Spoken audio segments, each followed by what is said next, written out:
Yes. Yes. Way. Yes. Yes. Hanson. Yes. And Ali is absent. And we'll go to approval of previous meeting minutes from December 2nd, 2024. Do we have a motion?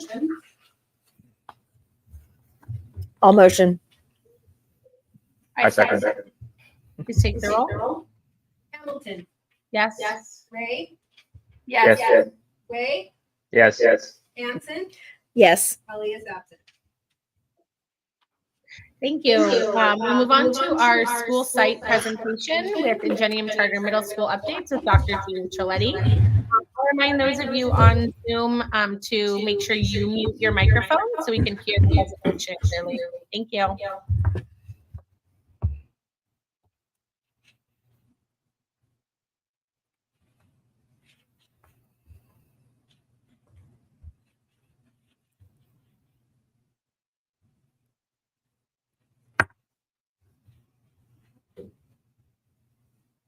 Okay. Hello. What did I break it? One moment, we're having technical difficulties. There we go. Hello, and welcome to the ICMS board presentation. And we're going to go over tonight some of the stuff that is happening at ICMS. So back in December, the students jumped right back into our normal routine after our Thanksgiving break. And we went into winter break, the 2 weeks between Thanksgiving and winter strong. And I wanted to share with you, we had our winter dance. And I just wanted to share a quick clip of our kiddos. Oops, but now I don't know where that went. So this was all of our kiddos dancing and staff.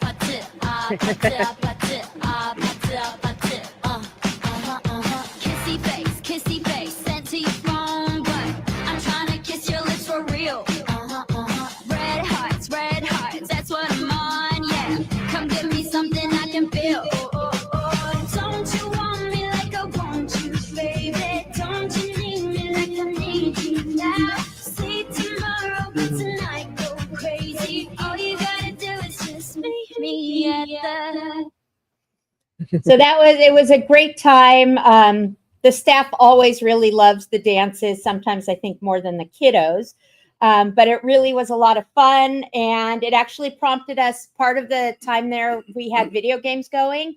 And so next on February 14th, rather than having a Valentine's dance, we're actually having a gaming night where kids can come and either do video games or board games, card games, soccer games, which we really think will be, we'll get a lot of participation. One of the highlights of the dance was with the purchase of the ticket, it was pretty much all you can eat. So when you have a bunch of middle schoolers, it was a lot of fun to see the amount of nachos and pizza that the kids could consume. And Giovanna helped me and some other volunteers. We were in the food service industry that night. It was a lot of fun.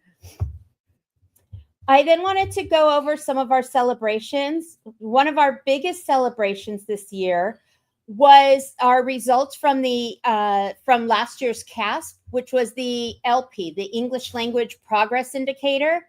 And ICMS did really well. Our color is green, which is you want to be green or blue. We outperformed the state with our numbers, which was great. And we had 49.2% of our English language students making progress. We increased by 9.2%, where the state lost 3 points. So they went down 3 percentage points and we went up almost 10 percentage points. So that really is a testament to the incredible work our staff is doing and the incredible work our English language students are doing. So congratulations to us for that. It's really great. Anytime we outperform the state, it's truly a reason to celebrate. And we really were proud of our students. Okay, what is next? I wanted to go over, we are making some changes to the way we have done intervention, and we are excited about this because we're hoping that it will really help us in producing the results that we really believe are in our future for our CASP results as well as our NWEA. And what we did was we used our PDSA process, and we've studied how things were going. We reflected on it, and then we knew what changes did we have to make so that we'd be getting different results. And what we have done is all students in 7th and 8th grade are now in study hall. And we've taken each study hall period and we've broken it into 2 groups. So now instead of a class of like 25 kids, we now have 2 groups, with one group having 11 or 12 kids and the other group having like 11 or 12 kids. And what we have is a schedule where 2 days a week, so every Monday and Tuesday, students in group A during their study hall period will be going with our reading interventionist and working on reading comprehension and reading strategies. And helping our reading interventionist with that class will also be our special ed teacher. So our students who are in our special ed program will also be getting those additional minutes as well to help. The other 2 days a week, on Thursday and Friday, Group A will be in study hall, and they will be working with the study hall teacher on writing strategies. And they'll be using current events to really look at I'll be going into a moment, the writing strategy we're really focusing on this year. And in addition to current events, the reading interventionist teacher is working with the study hall teacher so that certain articles they're reading the reading comprehension will take place 2 days a week, and then they will be writing about it 2 days a week. We're hoping this will really give every group some really targeted intervention, and that the students will really be getting all the supports that they can to help them be as successful as we know they can be. Okay. And so for the new strategies, our instructional leadership team, our ILT, is heading up the focus on using the RACE, which is the race strategy, in every class, regardless of content. This is a writing strategy, and it stands for restate, answer, cite evidence, and explain. And we know how important that the citing of evidence is in the CASP test. So we really want to make sure they're very strong in that. We also, in advisory, we've been working on writing stamina so that students started at the beginning of the year writing for 1 solid minute. And it was on a topic of their choice. We are now up to 10 minutes of solid writing, and we're moving from that free choice over to articles being presented and the kids then writing using the race strategy. So let me go ahead and let's see. Does it switch over? Okay, so I have to stop sharing. Okay, so let me stop sharing and then let me go back to sharing. Whoops, now did I just stop everything? Let me go back here and click on that. Am I totally missing where it says to share? Chris, hold on one moment. She has to cast right in the internet. You actually share. It doesn't have my little. Oh, okay. Oh, look at that. Okay, so let us go to. So I want to share now. It's a quick little video of what the race strategies can look like and do look like in our class. This happens to be our study hall class. So let me go ahead and share that with you.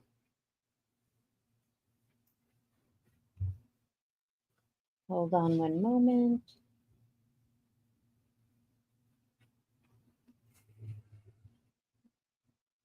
I click on this.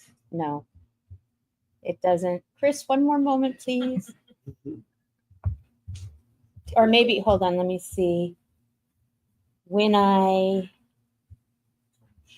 So it's sharing. I want to share this video. Okay, now you're on. You're There on. you go. Perfect. Thank you. Volume. So should I, hold on, let's start. Should I go ahead and, if I unmute me, Then we're gonna get feedback. okay. Right, but then my question was, okay. We're going to start this over due to, okay. And we're still not hearing anything.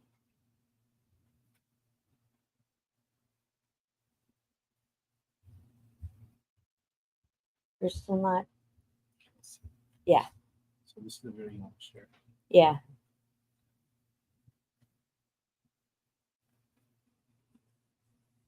For 21 seconds.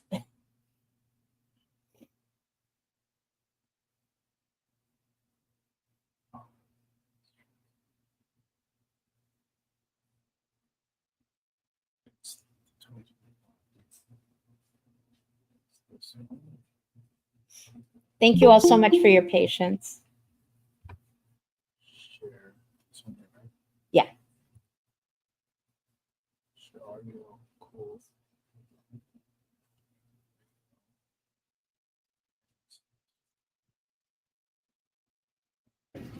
Cite. There we Like, go. how are we gonna cite? Who are we gonna cite? Who though? Who? What's his name? Coy Wire. So we're gonna say what? How are we gonna put that in the sentence? According to Cola. According to Coy Wire. So that was a clip of Mr. Collins, who is doing study hall. That was a clip of him working on the C for sight.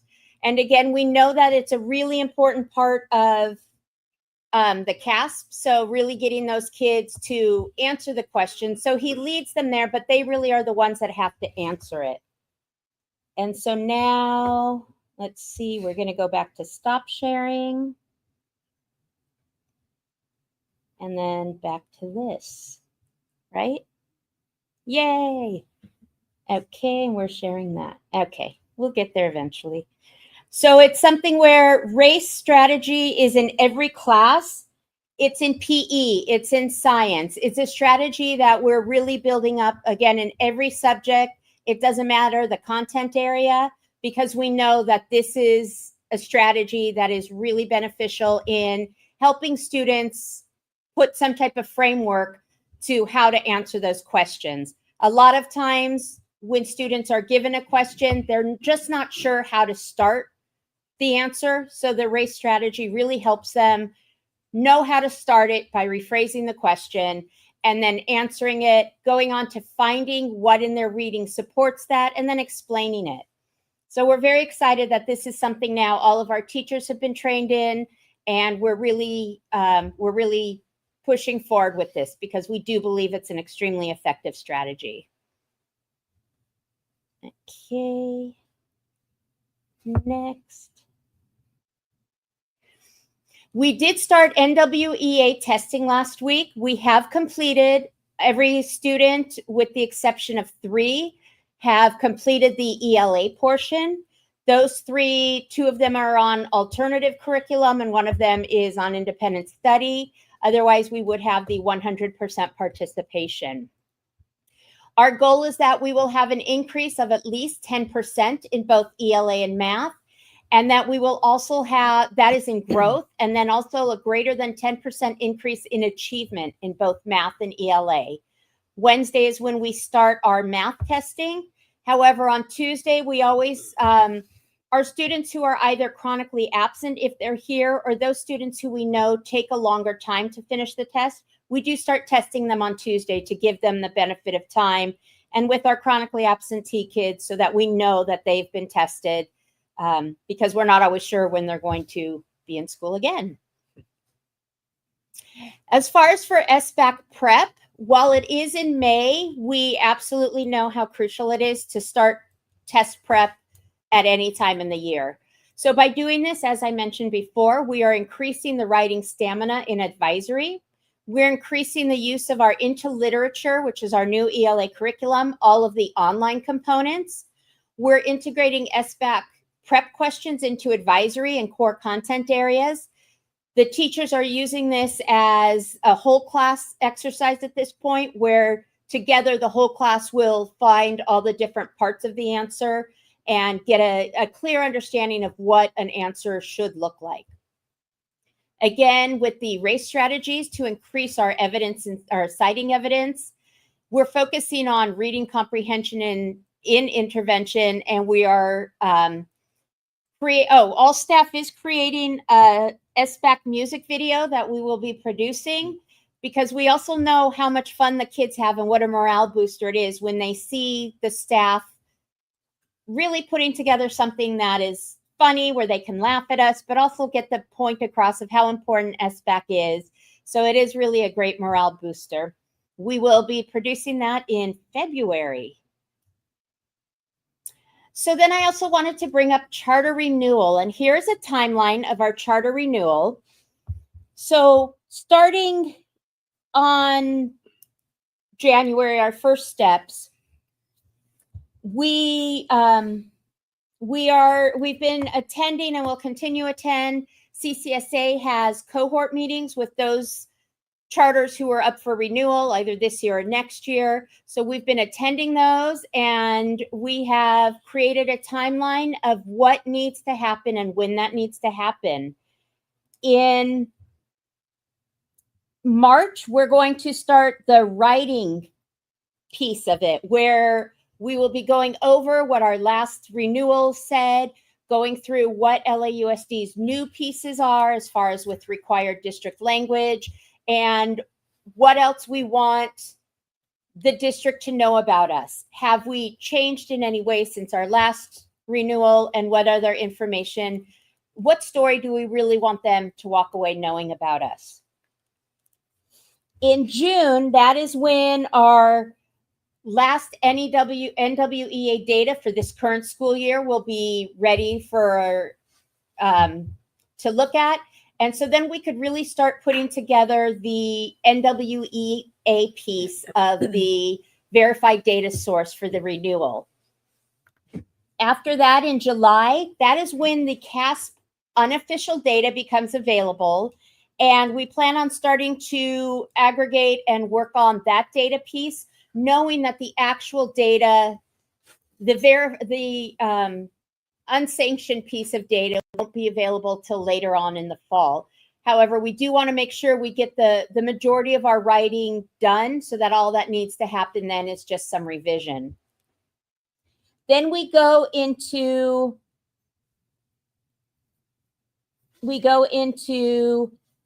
I see my timeline's kind of funky here. We go into August of 25, this upcoming August. At that point, we're hoping to have the entire charter completely written so that we could submit it to our attorneys.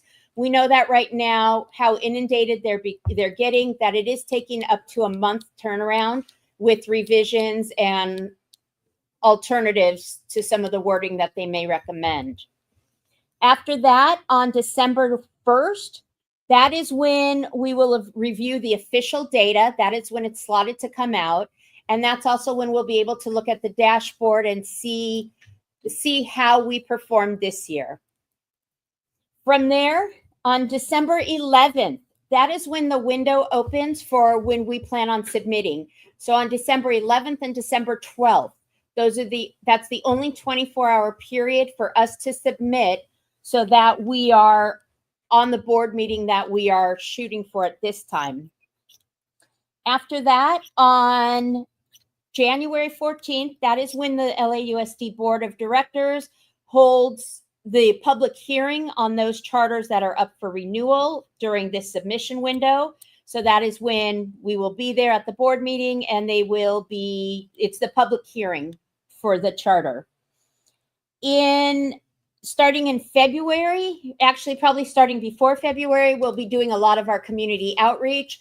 working with our parents and students who we know we're going to want to have speak at the board meeting when it actually comes time for the vote, and making sure that we really have a lot of community support to show what a vital member we are to this community and how important it is that we stick around. The LAUSD board vote is on March 11th. And then we plan on 2026, 2027 of starting our first year in our new renewal. So that is the timeline at this point. We've given ourselves enough time to make sure we're successful following this timeline, because we do understand the importance of it. And we do want to present the best story possible so that everybody really understands the part we do play in our students' lives and in our staff's lives as well. Our upcoming events on trimester 2, which is February 7th, we are going to be having our accountability surprise, and that is for students who have met the attendance expectation, the work productivity expectation, the tardies, the lack of tardy expectation, and that they follow dress code and our cell phone policy. They receive a special surprise. So we will be doing that next week. And actually starting today through the 14th, Student Council is running and selling Valentine grams that they will pass out. And they're really taking the lead on this event.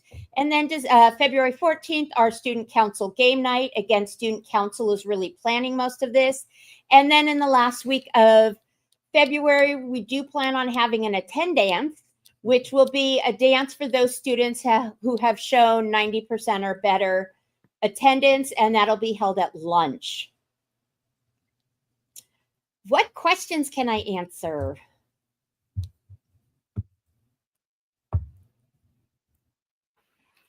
No questions for me. Just it's so great to see like the growth that you're showing and all the fun activities. It's really great. Thank you. Thank you. So hopefully at the next one, I'll be able to show video from game night and the attend dance. So. Thanks for the presentation. I heard, I might get it wrong, but I heard in one of the tests, maybe NWEA test, the goal is to have the growth and the achievement increase by 10%. I'm wondering, the 10% increase is comparing with what? This is just the goal we have set for ourselves. We know that what our goals are, like in our LCAPs and everything, range in percentages. If we can see a 10% in growth and especially a 10% in achievement, we know that we'll be meeting our goals. And that is really what we want to see so that we can guarantee our renewal. So it is comparing with last year's results or compared with the... Oh, yeah. It will be a 10% growth from, actually a 10% growth from the fall, because this will be our second administration of NWE this year. We did it in August. Now we're doing it again in January, and then we will do it in late May, early June, so that we see the growth. Compared with the fall results for the same group of students.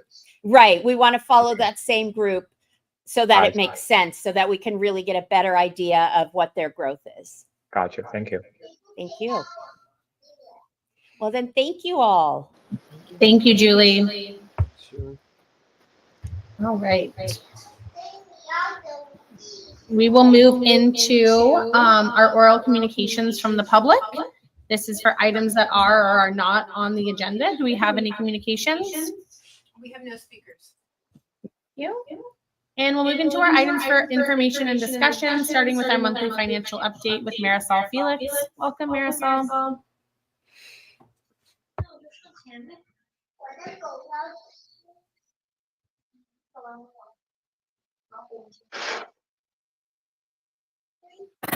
Thanks, Kim. So today we are reviewing the financial highlights for the month of December. And you'll see that our forecast surplus and deficits for the end of the year are leveling out for the year. And these numbers are a bit fluid and will fluctuate again as we enter Q1 numbers. Revenue is currently forecasting to end the year.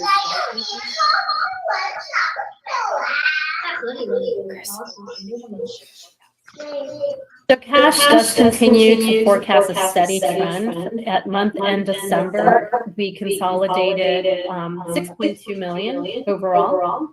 And our compliance reporting that we had recently, obviously, is our first interim, which we are now entering into second interim, which will be due March 1st and March 15th to your authorizers. I'll leave it open if there's any questions to the highlights or to the financials.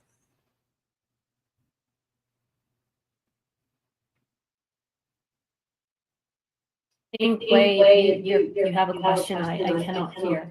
I see on this slide, it says revenue state aid set at COLA 1.07%. Is it the COLA for next year? This is for this year. We're not reflecting any changes in COLA until next year's forecast. Oh, so you mean for 24, 25. So the COLA is only 1.07. Yep. Okay.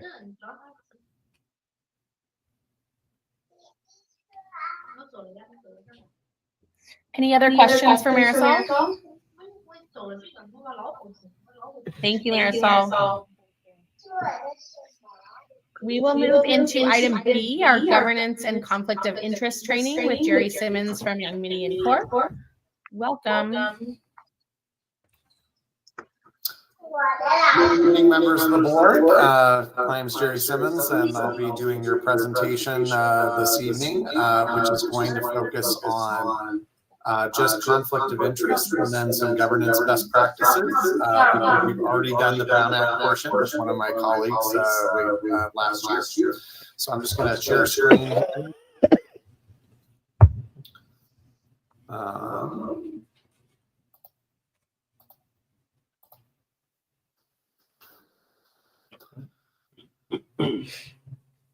It is like a second or two behind. There's a little slight delay. All right. Can someone just give me a thumbs up? It looks like it's up on the screen. Okay, perfect. As we go here, I'm just going to start with the conflict of interest topic here. And as we get started on this, there's really two significant conflict of interest statutes that apply to charter schools here in California. Those are Government Code Section 1090 and the Political Reform Act. The concept of a conflict here, I know most of you on this board have been attending presentations for some time, but it's basically any time that a member of the board or a member of staff has some personal financial interest in a decision that comes before the board or that they're making as a staff member, and then they participate in some fashion in that decision, either by voting or approving a contract or by attempting to influence whoever is making that decision, okay? So it's we want to avoid those sorts of circumstances where a board member has a personal financial interest that's in conflict with their official duties as a board member or employee. These are, common types of financial interests that are regulated by conflict of interest laws. Ownership or investment in a business entity. This is, for example, you own stock or your spouse owns stock in a company that seeks to do business with the charter school. Or you're invested in real property that is nearby one of the charter school locations. Source of income is just a fancy way of saying you have a job somewhere and the entity you have a job with is wanting to do business with the charter school. Sources of gifts, and we're going to talk about this in a little more detail in a second, but we care about gifts here in California with regard to public officials because gifts can sometimes look a lot like a bribe of a public official. And obviously we avoid that sort of appearance. So gifts are highly regulated here in California for public officials. And then lastly, even if it doesn't fit into one of those categories, it has some effect on your personal financial interests. Note that in addition to your own personal financial interests, the financial interests of your family members are typically also covered.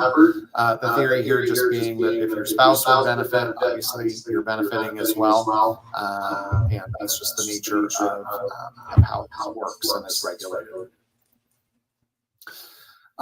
So Government Code Section 1090, this one comes up anytime you've got a public official and everyone, on board is a public official automatically, as well as anyone in the management of the school who is responsible for making public contracts for the sale or purchase of goods or services. And then the third element is just that public official, whether they be a board member or a management team member, has some sort of a financial interest in the contract. Okay. If you have those three things, then we're in a situation where the entire board is almost always going to be prohibited from entering into the contract. Even if it's with the best vendor, and even if it's the best price, even if you went through a bidding process, and even if that interested board member abstains. There are some exceptions to Government Code 1090, which just due to interest of time, I'm not going to spend 2 hours taking you through all of those. It goes without saying, that would just be way too much time to spend in this context. So the best way to handle that is if you have a circumstance where that you have some financial interest in a contract, just reach out to the CEO, and the CEO can reach out to me, and we can do an analysis if that comes up. Note, by the way, that making a public contract for these purposes is defined very broadly, and that's because the legislature doesn't want public officials to do is to create a bid process with standards that maybe only one company that their spouse owns can meet, that sort of situation. And so Government Code 1090 is not just about the final vote to approve a contract, not just who signs the contract, but also includes the earliest planning and solicitation for bids. So we know that under 1090, because it's the most stringent standard, we're not going to go forward, and we don't need to go forward with any further analysis, assuming that 1090 applies, because we're just at a full stop. I'm not going to enter into the contract. If you entered into that contract, it would actually be a felony in the state of California, and the contract would be void. We have had some charter school board members over the years come under scrutiny, and we have had one successfully prosecuted down in Orange County of a Government Code 1090 violation. So this does happen from time to time where law enforcement agencies take a look at these issues. If we end up in a circumstance where one of the relatively rare exceptions to 1090 applies, then we take a look at the Political Reform Act, which has very similar provisions, but is slightly different. And we'll see here exactly how it's different. It's just that even though you've got all the same essential elements here, the difference is that if that public official recuses themselves, then the rest of the board can typically go forward and approve that contract. Again, this is only relevant if an exception to 1090 exists.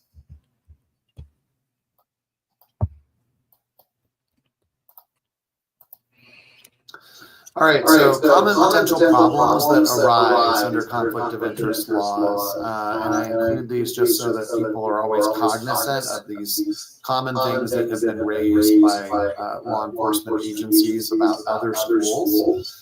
Nothing regarding your school, to be clear, but elsewhere. Administrators being related to employees of the school where they are participating in setting compensation or evaluations of those employees and where they would benefit in some way from doing so.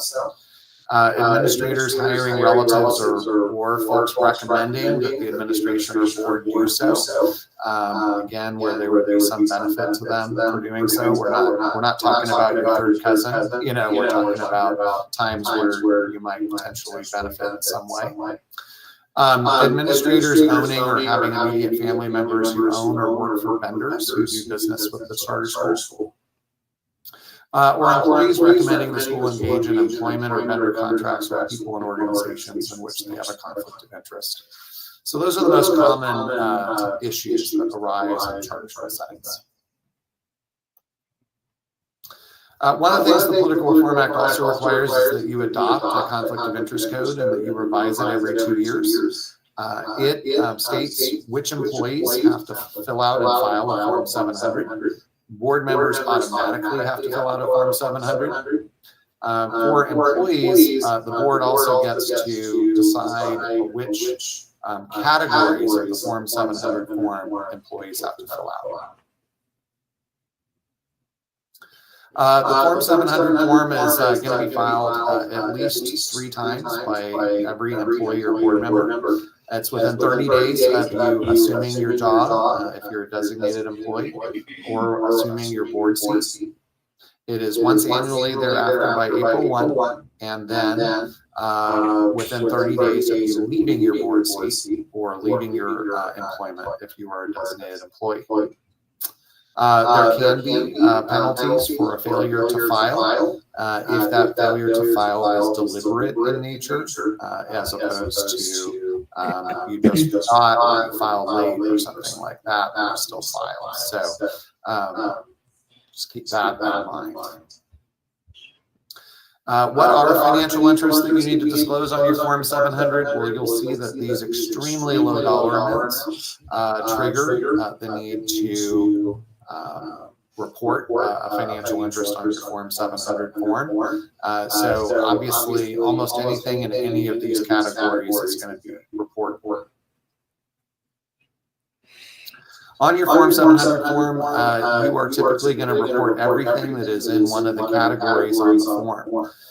One of the most common things that has arisen lately is sometimes, the form is so intimidating, it's, you just pick it up and it has sort of a FUD factor, and it can be kind of scary. And so one of the things that is a good pro tip for you is please make sure you are taking the time to read the instructions on the form and to report everything in every category for which you're required to report. Don't just fill out your name and address and check no reportable financial interests on the front page unless truly you have no reportable financial interests. If you check that box and people later find out that you did have reportable financial interests that you should have disclosed, then one of the first things law enforcement agencies might do is ask, well, how was this form turned in?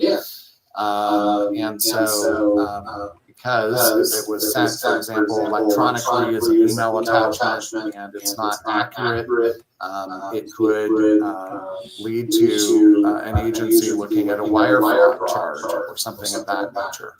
So always just be really thoughtful. If you have any questions whatsoever, if you have any confusion about what to fill out on the form, you don't know based on reading the instructions, do I need to put this down on my form or not? There's great news. There's a 1-800 number on the front of the form. Just call that 1-800 number and we'll talk to somebody who is on the technical assistance line for the Fair Political Practices Commission. It's absolutely free. So there's no reason why you shouldn't pick up the phone, call the 1-800 number, get their advice about whether you need to put that on your form.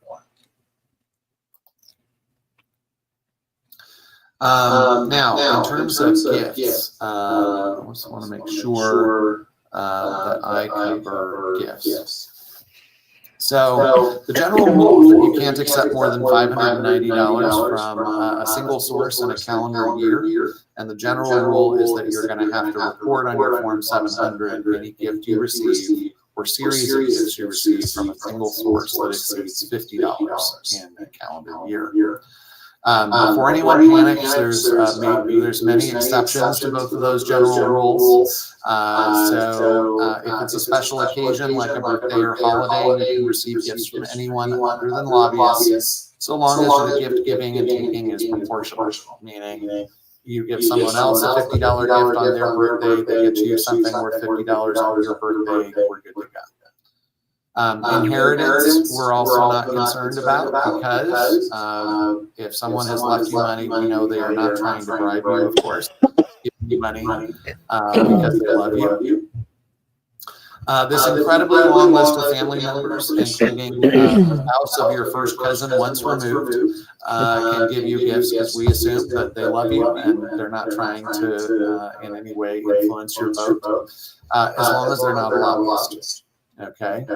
Long-term friends, these folks, if they've been friends for a period of time and your gift giving and taking is proportional, then you can do that any day, not just on a birthday or a holiday, but any day of the year, as long as they're not a lobbyist. And finally, dating, if you're in a bona fide relationship with someone other than a lobbyist, again, the presumption is that there's an exception because we assume they're giving you a gift because they love you. But, you know, pro tip here, don't date a lobbyist because you'll never be able to get gifts. So that's just not cool, right? All right, if you ever, as a board member, get a gift and you are uncomfortable with it because you realize it's from a vendor from the school or something like that, and they didn't ask you first, you just got it in the mail or something, and now you're like, ooh, now what do I do, you know? Well, if you're in a situation like that, you can return it unused. You can donate it to some charitable organization that is unaffiliated with you or your family, meaning Ingenium is not eligible because obviously if you're on the board or you're in the administration of the school, then you are affiliated with Ingenium. And again, the other part of that being you can't take a tax deduction. Or you can reimburse the person who gave the gift to you for its total fair market value. If you do one of those things within 30 days of receipt, then you're not having to be in the position to report it on your form. A couple other quick things here. All the things we talked about so far are where you might have a financial interest, but public officials are also prohibited from engaging in transactions that create an appearance of impropriety. And in these cases, financial interest is not necessarily required. So in a charter school setting, this often might come up where, say, you've got a parent board member whose child is being considered for expulsion or something like that. No financial interest, but still, obviously, there is an appearance of impropriety participating in that conversation. And then finally, of course, I would be delighted if one or more of you, got so excited after sitting on the Ingenium board that you decided to run for public office, because we could use, charter school supporters everywhere. I would love that. But if you run and if you win, it's only if you win that this matters, but if you win, you would have to give up your seat on the Ingenium board as you took your seat in some other public office. This next section is we're now moving out of legal compliance and really just on to general governance. And so I've got a few slides on this category that we thought would help you to check the box with LA Unified on having some topics on general governance. So that's why we've got these here. So obviously a lot of schools spend a lot of time doing Brown Act trainings and conflict of interest trainings, but this section we're hoping to just kind of give you some pro tips on other governance issues. So one of the things obviously is just understanding that the board's role is to set that big picture policy and vision, right? And make sure that you're asking questions that ensure that you're on track in terms of your academic performance or fiscal performance, that you're operating in a legally compliant way. And so what I've done here is I've incorporated some slides on each of those types of categories, right? Obviously as board members, you are part of a governance team. You're here to provide oversight, but the goal is not necessarily to have gotcha moments. Like that's not really the point. You're here to try and help as part of a team to have a successful school operation, right? And so you're here to be thought partners in that process and help the school achieve excellence.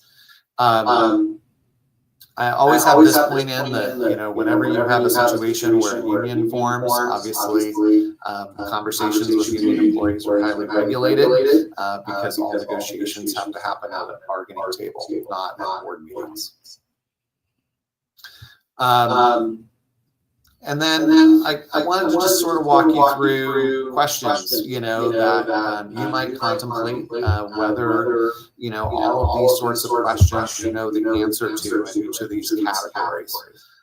Why did I pick fiscal and academic? Because those are the two major factors that are up for consideration during charter review. Right. And so these are the questions your authorizer will probably be looking at and asking questions about.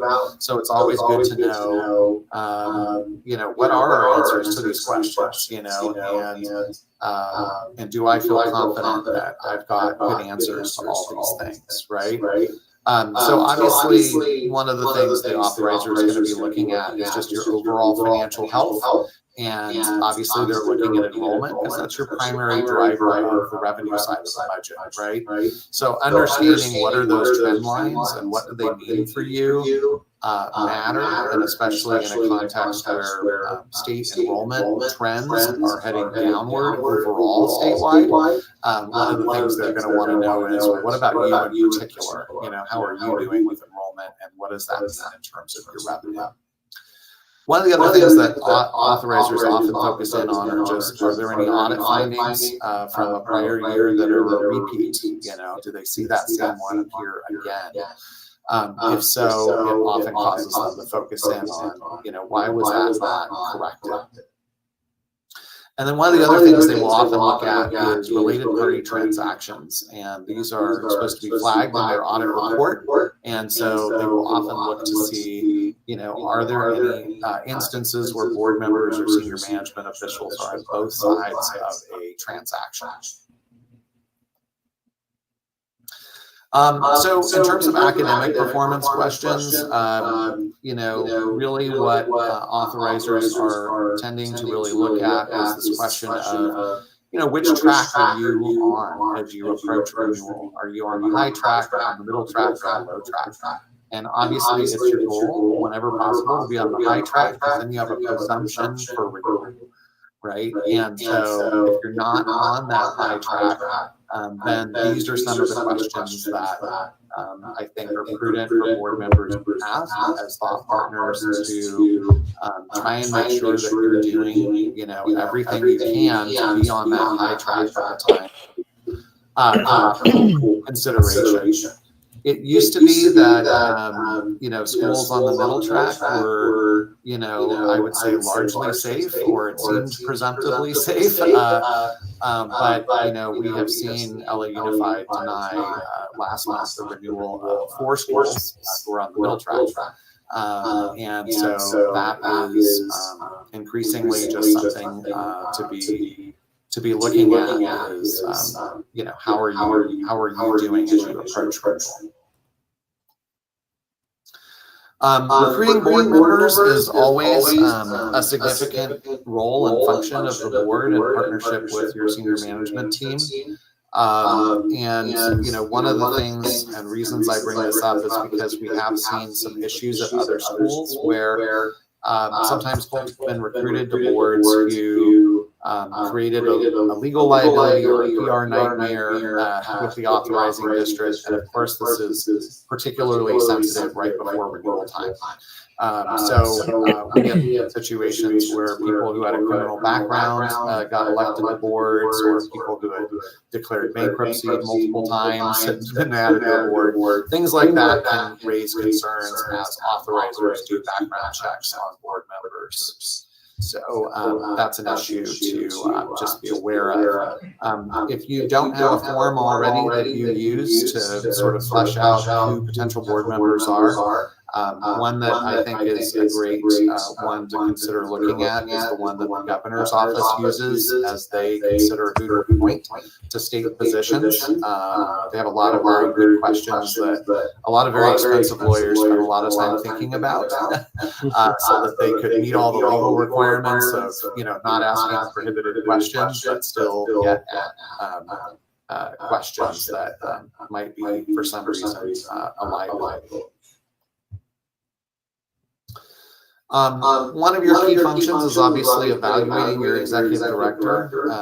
And so, you know, this is really just about questions relating to that process. You know, making sure that you're setting reasonable goals in advance, that you're putting them in writing, that you're communicating them, that you've designed an evaluation instrument that determines whether these goals were met. That you're leaving room for unforeseen circumstances, like, for example, the pandemic that we lived through a few years ago.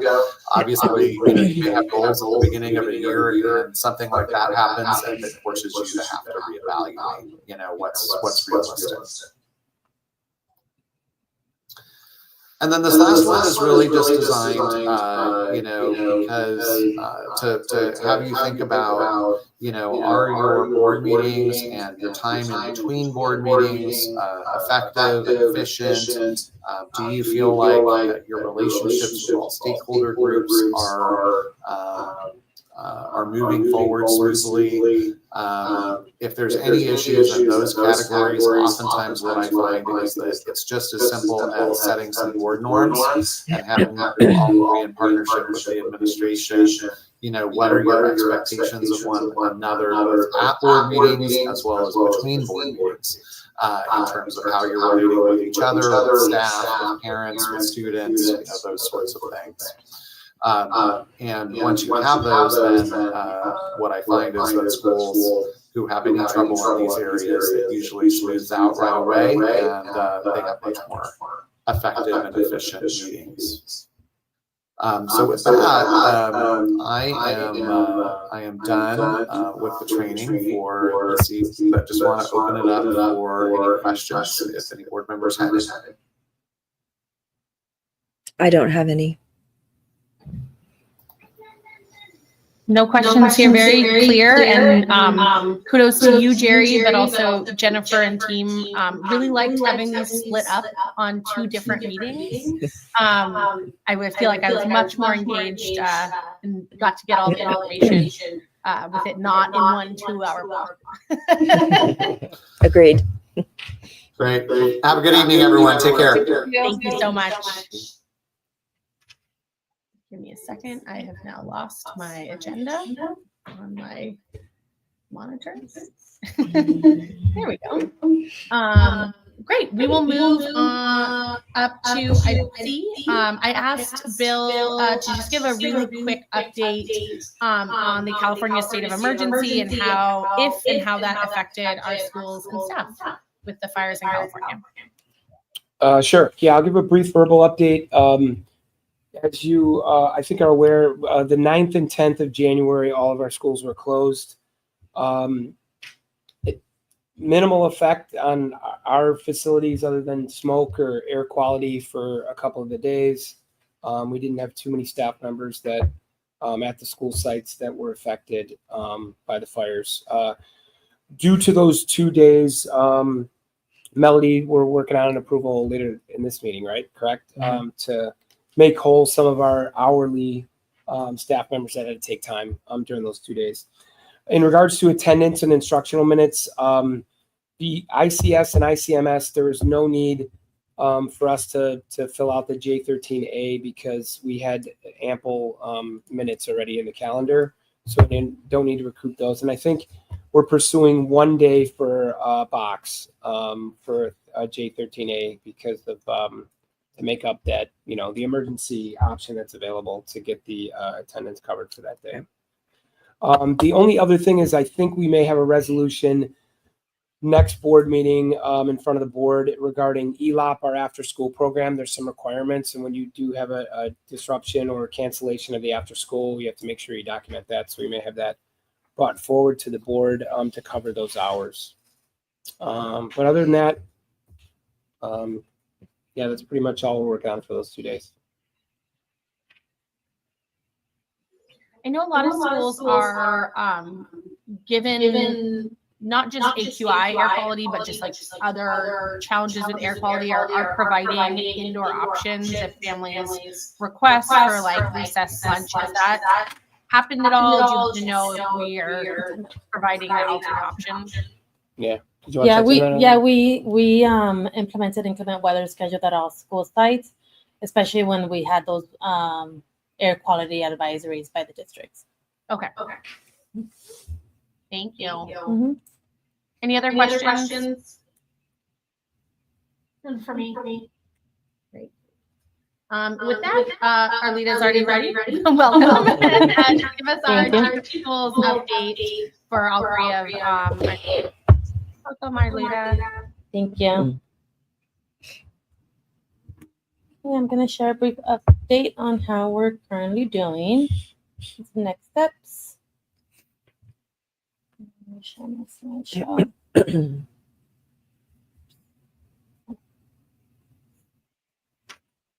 Okay, I want to start with talking about our ADA and chronic absenteeism. You can see that we have increased ADA at Box and ICS in comparison to last January in 2024 to now. 2% for Box and 1% for ICS, and ICMS has maintained a 92%. For chronic absenteeism, we have decreased chronic absenteeism at Box and ICS, 6% for Box and 7% for ICS, but ICMS did take a big hit in January, where chronic absenteeism did increase by 4% compared to last year. Last board meeting, I shared our new analytics dashboard in PowerSchool, which shares where we are in terms of school standards progress. And this is all from our teacher input. Since now all of our grading is in PowerSchool and it's based off of the standards, the new dashboard shows how we're doing. Last month, I shared how our schools were doing as a whole, but this month I wanted to emphasize on our student groups and how we're looking, because we really want to focus and hone in on our student groups at each school site to improve their progress. So here's ICS, where we're currently at for all students in ELA and math, and I know that's very tiny, but I wanted to show a comparison to how our Hispanic and Latino students are doing in standard progress in both ELA and math, as well as our English language learners. Here's Box, all students. And the high student population at Box is Black and African American students. And this is where they're at in standards progress, again, based on the teacher input in PowerSchool. And here are English language learners at Box. I know it's a lot of data, but I'll go over some highlights at the end. Here's ICMS all students in standards progress for ELA and math. Hispanic and Latino students. And English language learners. I noticed that the color coding between math and English, they changed like color codings on some of them. The portion proficiency. Yeah. Proficiency, yeah. I'll work with our Insight Analytics on that. Yeah. Stay consistent. Yeah. I looked at it and I was like, no, okay. thank you. There's several of the slides that it switches it's like the math and the English switched. So okay, yeah, I'll work with that. Yeah, I can see how confusing. It took me a minute to figure it out. Okay, so I just wanted to share with the schools are just some of the highlights based on what we're seeing in our internal dashboard. For all students, we are showing some progress in the standards proficiency for ELA and math. Our Hispanic Latino, again, this is ICS. You can see that they were both progressing in both subjects. And our English language learners were also making some steady progress. Last week, we met with all the principals and we worked on deciding some next steps to target our student groups. And for ICS, they are going to focus on targeting our English language learners, some more test preparation, more parent communication, writing prep, focusing on RTI, pull-out intervention, after-school tutoring, and so on. And Box, for all students, they also demonstrated some progress in mastery and proficiency of the standards. There's a positive trend in proficiency of the standards for Black and African American students, as well as for English language learners.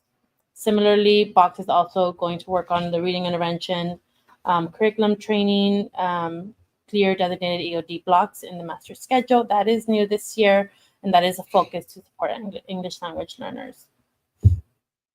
And for ICMS, all students, you could see that there were students achieving both ELA and math standards.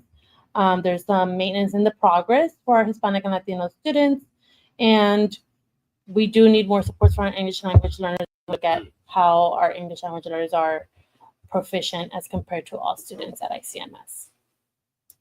And as Dr. T had mentioned earlier in her presentation, we're revamping the way that intervention looks like at ICMS. They are working on the RACE writing strategy with the hopes that it will show some more progress for our students. We're currently working on our winter NWA test at all of our schools. So I will share those results at the next board meeting with you all. And in the spirit of being at ICMS, I wanted to shout out some teachers. I did get to visit all the classrooms today, but I wanted to shout out Ms. Ledesma, Ms. Martinez, and Mr. Esparza. Ms. Ledesma had students working on an ancient Egypt project, and students were engaged. They were working together and learning from each other. Ms. Martinez shared her data walls. She shared how those data walls were to show students where they were at, to motivate them so that they can better prepare for this. They started last week and continuing this week for the NWA test.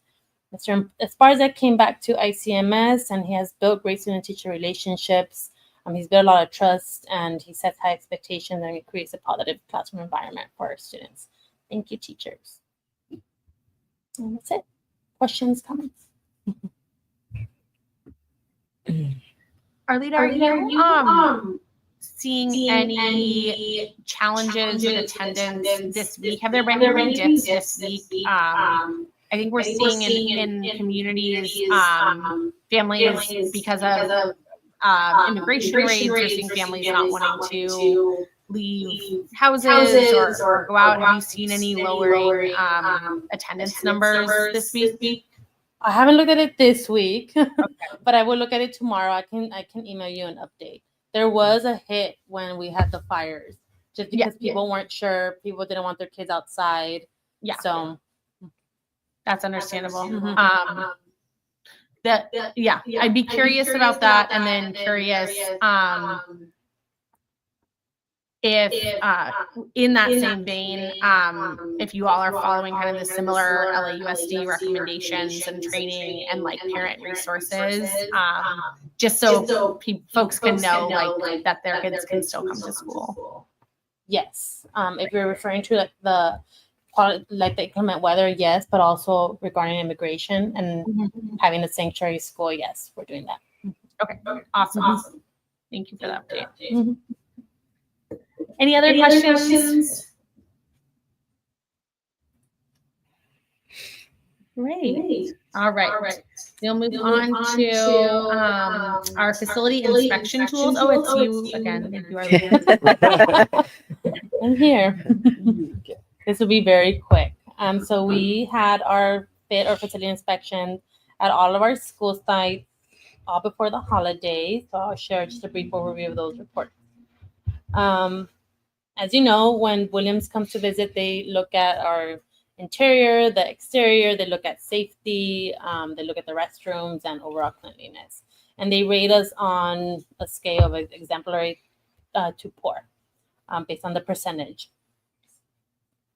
So for ICS, they received an overall rating of fair with an 88.56%. 7 out of 8 areas rated in good condition. 1 area, which was an interior, was rated in poor condition. The comments there was that there was no fire alarm in room 40, and there was a wall that is in that room that is not original. We did not put up that wall. That was not us. We're not sure. We're not sure when LASD will intervene regarding that. We haven't heard from them yet. Okay. And another comment was an HVAC problem in room 39 at ICS. For ICMS, they received an overall rating of exemplary. Conditions were rated in good condition. They had 100%. No comments. At Box, they had an overall rating of good, a 97.66%. 7 out of 8 of the areas were rated in good condition. And one of the comments was 1 interior surfaces area rated in fair condition. They did comment on the floor and the carpet and needed more cleaning. So the impact as you are probably already aware, we are in constant communication with the district. There are things that are not in our control that we have to follow and wait for the district to come and help us with, such as, fire extinguishers, cleanliness, ceiling tiles, HVAC systems, all that is from the district. So whenever there is an issue, we reach out, and we constantly reach out until we get a response. All right, board questions and comments.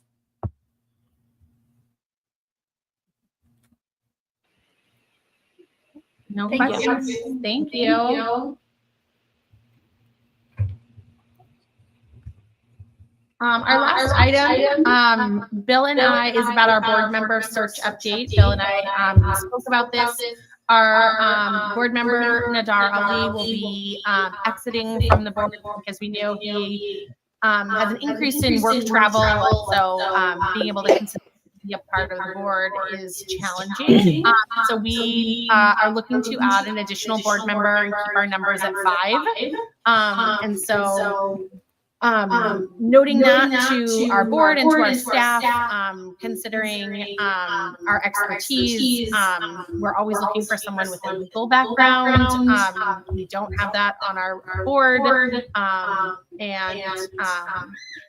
Yes, if you have any recommendations, we do. As Jerry suggested, we do have an application and a process to go through and make sure that people are vetted and go through a process.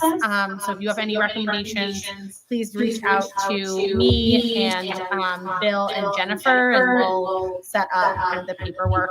We do have kind of a one-pager of what board service looks like, and so we're looking for someone else to contribute. Any other questions?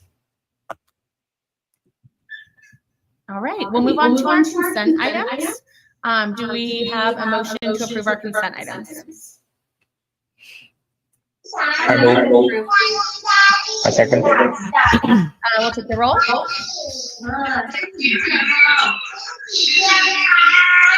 Hamilton, Yes. Ray, Yes.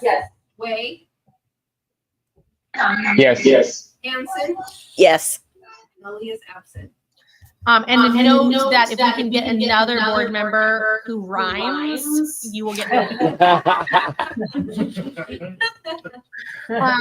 wonderful. We will move into our items for discussion and action. Had a little levity for me. Items for discussion action with the approval of our 23-24 audit. Are there any comments before we vote? No.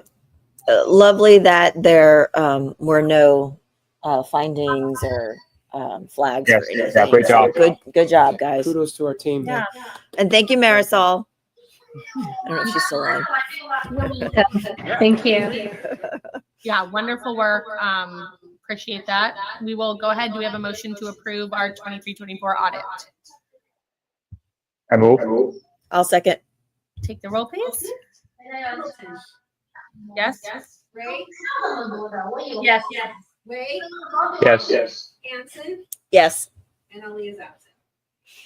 Thank you. We'll move on to item B, the California wildfire resolution. I see we have a short presentation on that to share.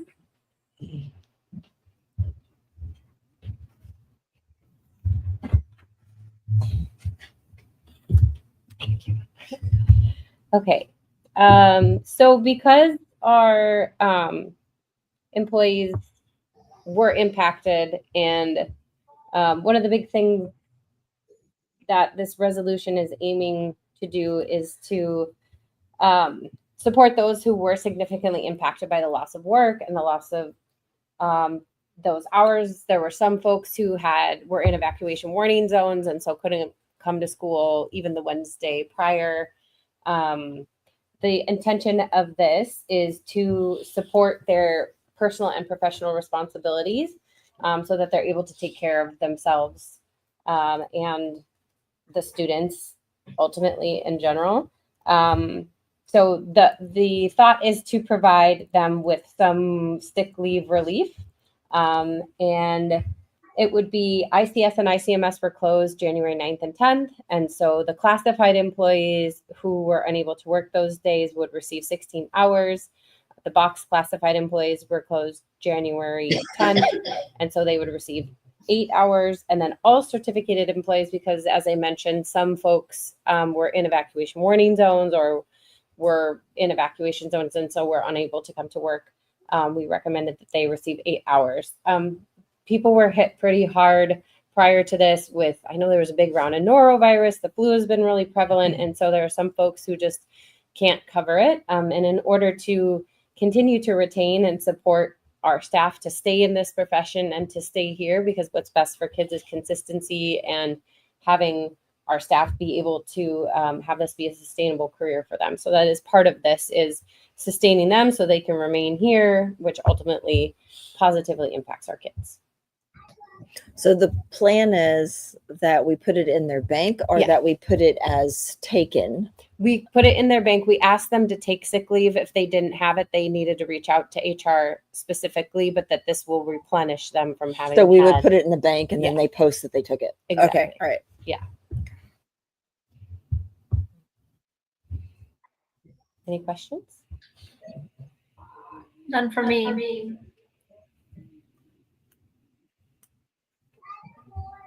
I just want to appreciate Melody. I checked in with her a couple times last week, making sure, or a few weeks ago, God, time, making sure, like, I know that Melody and the team, like, looked out, made sure no one was in, like, evacuation areas or impacted. So just that extra, care and personal touch. I think, Melody, you were the one most impacted, I believe, and you were still looking out for everyone. So just always appreciate your thoughtfulness in your role, and I think this is a really good move to show people, we care about them as people. So thank you. Thank you. We will. Do we have a motion to approve our resolution? I move. I'll second. Please take the roll. Hamilton. Yes. Ray. Yes. Ray. Yes. Hanson. Yes. Melody is absent. Thank you. We'll move into closed session. We have 2 items: conference with real property negotiators for the property at 6725 Castor Avenue, and then anticipated litigation from Government Code 54956.9B in 3 cases. We will enter closed session at 6:48 p.m. Board members, please log out and go to the closed session link. Thank you.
The board is returning to open session at 7:18 p.m. No action was taken. We'll move on to item 9, our board meeting evaluation, planning for next meeting. Our next meeting's on February 24th at Ingenium Charter School. Any feedback or requests for that meeting?